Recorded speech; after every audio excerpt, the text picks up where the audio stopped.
Salut à tous, c'est Zaku, et aujourd'hui on se retrouve pour l'avis et l'analyse de l'épisode 4 de koh le Feu Sacré. Un épisode que j'ai adoré, qui est quasiment parfait, sur tous les points, en épreuve, en stratégie, en importance, car l'épisode est je pense le plus important depuis le début de la saison, avec la recomposition des équipes et l'épreuve éliminatoire. On va analyser ça, c'est parti. Un épisode qui commence sur les chapeaux de roue, avec une excellente épreuve de confort, une épreuve individuelle et éliminatoire. Alors que ce soit une épreuve éliminatoire, moi ça ne me dérange pas, ça change vraiment de d'habitude, où les épreuves éliminatoires sont toujours juste après la réunification ou avant l'orientation. Qu'ils changent et qu'ils la mettent dans la phase en équipe, ça ne me dérange pas. Surtout que c'est une épreuve individuelle, donc ça permet de rebattre les cartes concernant le talisman du feu sacré. Car sinon Rudy et Tanya se le seraient filé en boucle toute la partie pré-réunif. Donc je pense qu'une épreuve individuelle à cet instant-là, pour remettre en jeu ce talisman, c'était vraiment la meilleure chose à faire. Une épreuve de confort qui consiste en allumer un feu avec une pierre à feu. Concept vraiment simple, mais super intéressant, car c'est une épreuve qui demande enfin d'autres compétences que les habituelles de koh. D'habitude, on nous demande des compétences d'agilité, de natation, de force, d'équilibre, ou de raisonnement, de logique. Mais là, c'est une épreuve qui demande des compétences en survie. Et koh c'est un jeu de survie à la base, donc avoir des épreuves qui demandent des compétences en survie, je trouve ça vraiment très très bien. Ça permet de mettre en avant d'autres candidats. Et là, celui qui va être mis en avant, c'est Gilles. Gilles va vraiment surdominer l'épreuve. Je pense qu'il l'a fini en moins de 2 minutes. C'était vraiment très impressionnant. Je pense qu'il s'est entraîné avec des pierres à feu chez lui. On a vu par exemple que dans la dernière saison, le totem maudit, les candidats avaient eu dans un confort des pierres à feu. Donc peut-être qu'il se disait que c'était possible d'en avoir aussi et qu'il s'est entraîné à faire du feu avec. Dans tous les cas, il a vraiment dominé l'épreuve. Et Gilles commence un peu à se révéler. Entre le dernier épisode où il était très attachant, là où il montre ses compétences et où je l'ai trouvé vraiment sympathique. Toujours un air un peu fermé, un peu timide devant la caméra, mais qui fait tellement naturel et je pense que je lui ressemblerais si j'étais dans koh, c'est-à-dire un peu le visage fermé, toujours un peu timide devant la caméra, etc. Donc ouais, Gilles qui commence à se révéler, ça fait très plaisir, c'était un des candidats qui m'avait le plus marqué dans les portraits. Sinon, on a les jaunes qui vont surdominer l'épreuve, avec quasiment l'intégralité de l'équipe jaune qui vont finir avant l'intégralité de l'équipe rouge. Et je ne sais pas d'où vient cette telle différence, mais elle était présente. Et on voit que l'équipe rouge est vraiment au bord du gouffre. À la fin, il ne restera que Rudy, Elodie et Christine, qui n'auront toujours pas allumé leur feu. Et c'est finalement Elodie qui perdra l'épreuve. Je pense qu'elle avait la mauvaise technique, car elle avait le feu, mais elle l'alimentait assez mal. Elle ne mettait pas de paille, elle mettait que des copeaux de bois, alors que la paille, ça permet de faire jaillir un immense feu d'un coup, ce qu'a fait Christine et ce qui lui a permis de remporter la victoire, alors que les copeaux de bois d'Elodie le permettaient de l'alimenter sur la durée. Je pense qu'elle a eu la mauvaise stratégie et qu'elle a un peu paniqué sous la pression, et et voilà, elle perd cette épreuve et elle est donc éliminée de ce koh. Je suis vraiment triste pour elle parce que c'était une des candidates que j'aimais le plus. Et ça fait donc 2 candidats d'affilée qui sont parmi mes préférés, qui sont dans mes 3 candidats préférés, qui partent. C'est un gros coup dur, surtout qu'Elodie avait vraiment une forte personnalité, elle était dans une situation assez particulière et je pense vraiment que pour la suite du jeu, elle aurait été très intéressante, elle qui était vraiment joueuse. Mais bon, la loi du plus fort, hein, comme elle a dit, c'est vraiment dommage. Mais j'en perds pas l'intérêt pour la saison pour autant. C'est très rare les saisons où je perds autant de candidats que j'apprécie dès le début, mais je reste quand même très enthousiaste sur la suite de la saison, ce qui est vraiment un énorme facteur qualité pour moi, car j'ai beau perdre tous mes candidats préférés, j'ai quand même envie de regarder la saison et je suis quand même hype par ce qui se passe par la suite.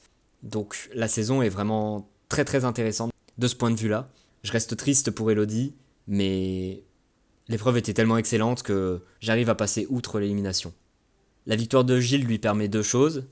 Première chose, d'hériter du feu sacré, ce qui sera très intéressant pour lui et pour les axes jaunes. Et ensuite, d'être le nouveau capitaine des 2 nouvelles équipes, car oui, il y aura composition des 2 équipes. Il peut choisir le capitaine qui sera en face de lui. Il choisira Rudy, un choix que je trouve très pertinent et très bien joué, car Rudy a des problème physique. Il contre-perf pas mal sur les épreuves, donc c'est mieux de l'avoir en face de toi qu'avec toi. Et en plus, Rudy est très stratégique, et je pense que ça a un peu effrayé Gilles, qui s'est dit qu'il pouvait retourner des têtes, qu'il pouvait être vraiment dangereux s'il était dans son équipe. Donc voilà, pour moi, Gilles a fait un très bon choix en choisissant Rudy. Mais Rudy va quand même composer les équipes. J'ai beaucoup aimé cette façon de faire les équipes, car ça permet vraiment un très bon équilibrage des niveaux sportifs. Et le fait que Rudy choisisse qui aille dans quelle équipe, mais que ce soit Gilles qui choisisse son équipe, ça empêche Rudy de favoriser une équipe plutôt qu'une autre.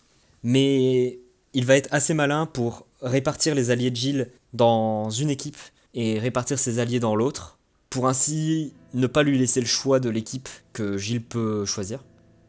Les équipes sont donc les suivantes. La nouvelle équipe jaune est composée de Martin, Benjamin, Nicolas, Julie, Christine, Laura, Grace et Gilles.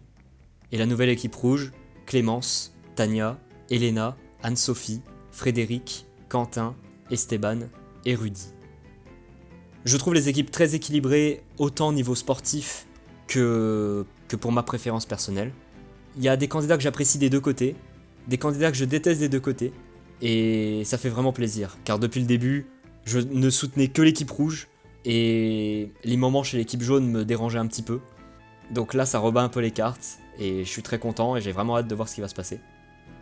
Cette recomposition des équipes nous mène au point principal de l'épisode. Les jaunes sont quand même vachement bien pour la suite de l'aventure, non ? Bah ouais, si on résume la situation, dans la nouvelle équipe jaune, les ex-jaunes sont en majorité, avec 5 jaunes contre 3 rouges.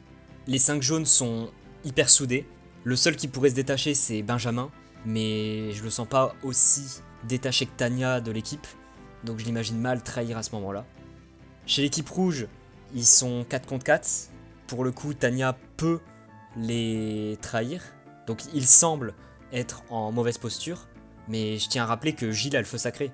Ça force les rouges à devoir séparer les votes s'ils veulent éliminer quelqu'un, ou à devoir jouer très très bien, car Gilles va protéger un jaune, et donc c'est une chance sur 3 de se faire contrer. Les jaunes dominent les épreuves jusque-là, ils sont en majorité dans une équipe sur 2, ils ont le feu sacré.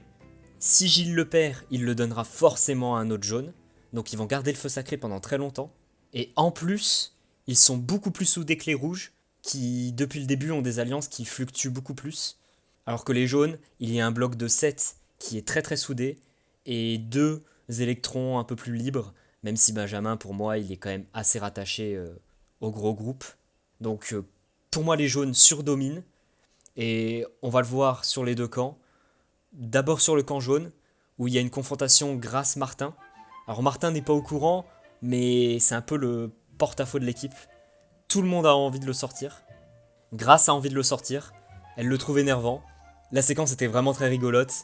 On a Grace qui fait que se plaindre de Martin et de ses tics de langage comme « Et les gars ? Et les gars, on va faire le feu ? Et les gars, je vais chercher l'eau ?» C'était vraiment hilarant. Et de l'autre côté, on a un Martin qui est, je dirais, tout innocent, qui, je trouve, paraît presque enfantin dans cette histoire. Et moi, j'adore les deux candidats, donc ça m'a fait d'autant plus rire de voir Grace se moquer de lui. J'adore la personnalité de Grace, qui est très, très incisive et très déterminée à l'encontre de Martin. Et Martin qui est dans sa bulle de candidité, alors que c'est peut-être celui qui est beaucoup plus dans la merde. Surtout qu'on a une interview de Christine qui dit clairement qu'elle n'hésiterait pas à jeter Martin s'il y avait un conseil. On voit que même chez les membres de son ancienne équipe, Martin n'est pas non plus un élément indispensable, ils sont prêts à se passer de lui. Alors qu'honnêtement, moi je trouve que Martin, pour le moment, fait un parcours quasiment impeccable. Si je devais désigner un candidat que je trouve le plus performant sur les épreuves depuis le début, ce serait bien lui. Pour moi, sur tous les anciens épisodes, c'est lui qui guidait l'équipe rouge. Alors vous allez me dire, il les guidait vers la défaite. Oui peut-être, mais il prenait le lead. Parfois, il était un peu tout seul à essayer de faire des choses. Et sachant qu'il est en danger aujourd'hui, il va se donner à 100% sur l'épreuve pour éviter d'aller au conseil et pour montrer ce qu'il vaut. Et il fait une excellente performance à l'épreuve d'immunité. qui est les pierres sous l'eau. Il a une apnée de fou, il fait plusieurs allers-retours entre les deux trucs qu'il faut porter, et il réalise une excellente performance. Épreuve d'immunité que j'ai beaucoup aimé aussi. Je trouve que ce remaniement d'une épreuve classique de koh qui est les pierres sous l'eau, avec deux pierres à porter, était cool, honnêtement. C'est un petit changement, mais qui fait tellement plaisir. On sait que c'est difficile de se séparer des épreuves cultes de l'émission, mais en les changeant un petit peu d'une saison à une autre, ça permet un peu de les renouveler. Et honnêtement, là, j'ai pas eu cette redondance que j'ai pu avoir avec certaines épreuves mythiques. Donc, ouais, la prod gère très bien les classiques de koh je trouve, cette saison. Une autre personne qui s'est révélée pendant l'épreuve, c'est Laura. Alors, Laura, j'en ai pas parlé jusque-là, ou si j'en parlais, c'était pour dire qu'elle était invisible. Mais là, je l'ai trouvée très impressionnante sur l'épreuve, et j'ai beaucoup aimé ses facecams. Je la trouve pertinente, je la trouve calme, très posée, et honnêtement, ça commence vraiment à devenir une candidate que j'aime bien, et j'espère vraiment en voir plus. Je parlais de domination jaune tout à l'heure, ils vont encore une fois dominer cette épreuve. Même si sur la fin les rouges avaient peut-être espoir de remonter, le niveau aquatique de l'équipe jaune était beaucoup trop impressionnant. Ils étaient tous vraiment trop forts en apnée, alors que les rouges avaient beaucoup de candidats moins performants, comme Anne-Sophie ou Rudy. Une énième défaite des rouges qui les mène une énième fois au conseil. Ce qui est une transition parfaite car on va parler de stratégie et du pré-conseil sur le camp rouge.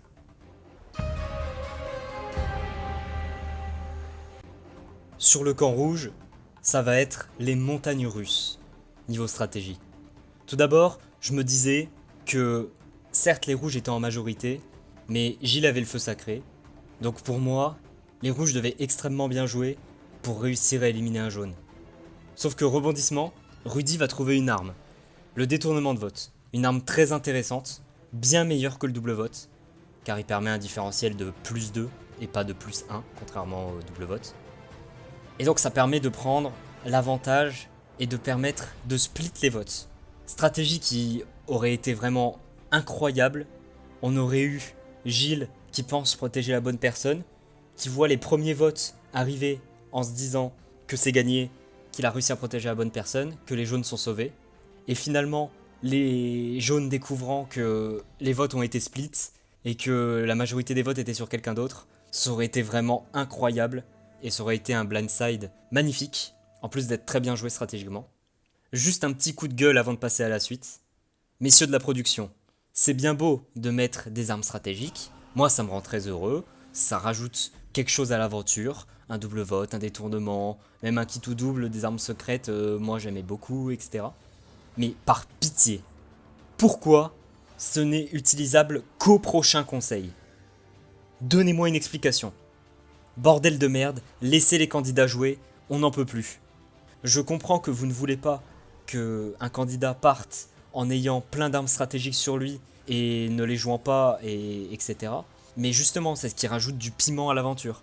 L'élimination de Théoura dans l'île des héros est incroyable parce que il n'a pas utilisé un de ses deux colliers, alors qu'il aurait pu. L'élimination de Cassandre dans koh Thaïlande est ouf parce qu'elle avait deux colliers et qu'elle sort avec ses deux colliers. Les candidats ont le choix de jouer ou pas leur arme d'habitude au conseil. En ne leur laissant pas le choix, vous les mettez en avant, car ils vont être forcés d'utiliser leur arme et de révéler qu'ils en avaient une, pouvant ainsi indiquer qu'ils en ont plus, alors que des candidats ont peut-être envie de la garder secrète pendant quelques temps et de la jouer au moment opportun. Vous forcez l'utilisation, alors que ça se trouve, elle sera inutile, et putain de merde, laissez les candidats jouer. Comment voulez-vous qu'on sache si un candidat est bon stratégiquement ou mauvais si vous ne le laissez même pas choisir quand est-ce qu'il veut utiliser le peu d'armes qu'il y a de disponibles? Enfin voilà, c'était mon petit coup de gueule à ce propos. On peut retourner à cet excellent épisode. C'était vraiment un des seuls points noirs que j'ai notés. On a donc Rudy qui trouve une arme, qui en parle directement à Esteban. Et ils vont essayer de convaincre les filles rouges et Tania de split les votes avec eux. Le problème étant que les filles rouges n'ont pas envie de ça et ont plus envie de voter au mérite et donc de voter Tania dans cette histoire. J'ai rien à dire. Elles sont stupides. Elles pensent que 1. Koh-Lanta ça se joue au mérite alors que pas du tout. 2. que les jaunes vont les épargner parce que soi-disant elles seraient fortes, alors que les jaunes sont hyper soudés et en auront rien à foutre de les sortir. Et 3, sérieusement, voter au mérite en votant Tania, alors qu'elle a fini 3ème sur la dernière épreuve, que les pierres sous l'eau elle a totalement géré, c'était une des meilleures de l'équipe, alors qu'à côté de ça t'as Anne-Sophie qui a fait une performance minable aux pierres sous l'eau et qui n'a pas été très performante depuis le début. Non vraiment, c'est de la mauvaise foi absolue. Les filles rouges m'ont un peu énervé. Autant Elena, je peux comprendre, c'est une sportive, elle a fait de bonnes performances aux épreuves, etc. Voter au mérite, ça l'arrange. Si tout le monde votait au mérite, Elena irait loin, et donc c'est une stratégie qui pourrait être viable pour elle. Mais Anne-Sophie qui fait des performances allant de minable à passable depuis le début, quel intérêt t'as de voter au mérite? Surtout que, épisode précédent, t'as voté Alexandre, en invoquant aussi le mérite, alors qu'Alexandre avait fait de bonnes performances aux épreuves. Je ne comprends pas. Anne-Sophie m'a vraiment saoulé cet épisode. On aurait pu avoir une stratégie masterclass avec Rudy et l'ensemble des rouges. Un retournement de situation où les rouges reprennent l'avantage en éliminant des jaunes importants du groupe principal, etc. Mais non, les deux filles rouges ont décidé de faire leur caca nerveux à voter au mérite. C'était vraiment saoulant. Surtout qu'à partir de là, on n'a plus aucun suspense sur ce qui va se passer. On a l'arrivée de Gilles sur le camp, mais l'arrivée de Gilles... Alors j'ai adoré ce qui s'est passé avec Gilles, le fait qu'il parle un peu à tout le monde, qu'il commence même à se méfier de ses alliés. La discussion qu'il a eue avec Rudy était magique. On a Rudy qui lui dit clairement « Protège cette personne, on va voter pour elle ». Et Gilles du coup il ne sait pas quoi faire. C'était trop bien, mais c'était inutile. On savait que le groupe Rudy, Tania, Esteban votent ensemble ou split les votes. Quoi qu'il arrive, ben, les autres allaient avoir la majorité et allaient sortir Tania ou Rudy. Enfin, le seul suspense qui restait, c'était de savoir s'ils allaient voter Tania ou voter Rudy. Mais les filles rouges vont être mis au courant de l'arme de Rudy et donc vont inciter les jaunes à plutôt orienter les votes sur Tania. Et en mettant l'intégralité des votes sur cette dernière, enfin, il n'y avait aucun suspense. On arrive donc à un conseil où on sait que Rudy ou Tania part, car tout le monde est au courant que Rudy a un avantage et qu'on sait pertinemment que Anne-Sophie et Elena vont voter contre Tania. On a Rudy qui lui est sûr de sa stratégie qui est encore une fois excellente, et franchement Rudy je l'ai adoré dans cet épisode.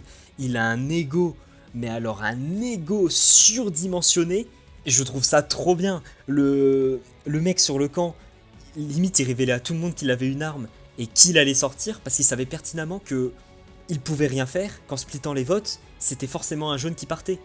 Il pouvait pas se douter que les filles rouges, dont Elena, que Rudy a protégée pendant je sais pas combien de temps, il l'a sauvée plusieurs fois, Elena sur les précédents conseils rouges. Comment il pouvait se douter que les filles rouges étaient aussi débiles? Enfin, même au conseil, Rudy, il a un ego. Il dit clairement, allez, passons au vote, qu'on termine cette histoire, etc. Franchement, je l'ai adoré sur cet épisode. Et donc, il utilise son détournement. Détournement qui s'utilise avant les votes. C'est plutôt logique en vrai. Mais du coup, tout le monde était au courant que Rudy avait une arme secrète. Il utilise le détournement avant les votes. Et du coup, c'est confirmé. Il a une arme, on sait ce que c'est. Enfin, théoriquement, les jaunes auraient pu voter pour lui en se disant, bah c'est bon, on sait que c'est pas un collier qu'il a, on peut voter pour lui. Et c'était... Le détournement, ça l'a plus mis dans la merde qu'autre chose finalement. On a ensuite les votes. Gilles qui protège Quentin. C'était plutôt logique, je m'attendais à ça. Et on a l'élimination à l'unanimité de Tania. Encore une fois, c'est une élimination à l'unanimité dans Koh-Lanta. Je trouve vraiment que les conseils manquent de suspense depuis le début. C'est-à-dire qu'on nous met un faux suspense en nous mettant plein de stratégies qui sont vraiment hyper passionnantes à suivre. Mais derrière, le conseil ne suit pas et c'est toujours un léger flop finalement. Le feu sacré est encore une fois inutile. Les votes sont à l'unanimité, donc est-ce qu'on peut vraiment parler de blindside sur Tania? Ok, elle s'attendait pas à son élimination, et Rudy s'y attendait pas non plus, mais pour moi le vrai blindside ça aurait été l'élimination de Quentin, de Clémence ou de Frédéric. D'ailleurs en parlant de Frédéric, je vois beaucoup de personnes parler de lui, et ok il fait un plutôt bon épisode, je suis assez d'accord, mais beaucoup le vantent comme un excellent stratège ou quelqu'un qui a vraiment bien joué, mais Frédéric il a été un peu passif sur le coup. Alors ok il a remarqué que Tania était directement rentrée chez les rouges, mais enfin faut être aveugle pour pas le voir quoi. Et oui c'est lui qui a le lead stratégique chez les ex-jaunes dans la nouvelle équipe rouge, ça c'est indéniable. Clémence et Quentin sont beaucoup plus en retrait et on voit que c'est lui qui domine et qui est le plus intelligent au niveau des votes. Mais Frédéric n'a rien fait cet épisode, à part essayer de convaincre Tania, qui était une cause perdue, et s'allier avec les deux filles rouges. Il a rien fait d'incroyable. C'est vraiment les deux filles rouges qui ont été le tournant décisif du conseil, pas Frédéric. Donc c'est un candidat que j'aime bien, je le trouve sympathique à l'écran, et je pense vraiment qu'il est assez complet honnêtement. Mais attention, il n'a pas fait une masterclass de stratégie cet épisode. L'élimination de Tania entraîne encore une fois une surdomination de l'ancienne équipe jaune. Certes, c'est une ex-jaune qui est éliminée, mais c'est une ex-jaune qui était ralliée au rouge. Donc les jaunes sont encore plus soudés qu'avant. Et en plus, ils prennent l'avantage stratégique sur les deux camps. En plus d'avoir le feu sacré, je ne sais pas comment les rouges vont s'en sortir. J'ai peur d'un immense packaging de l'ancienne équipe rouge. J'ai du mal à voir comment ils s'en sortent. Rudy, il est trop dans la merde, il n'a plus aucun allié. Mis à part peut-être Esteban. Mais Esteban, j'ai du mal à voir son positionnement dans cette histoire. On nous dit à plusieurs reprises qu'il est l'allié sûr de Rudy depuis le départ. Il semble être dans la stratégie avec Rudy. Il essaye de convaincre les filles rouges de voter avec eux. Mais au conseil, il vote Tania avec l'ensemble de l'équipe. J'ai du mal à savoir quoi en penser.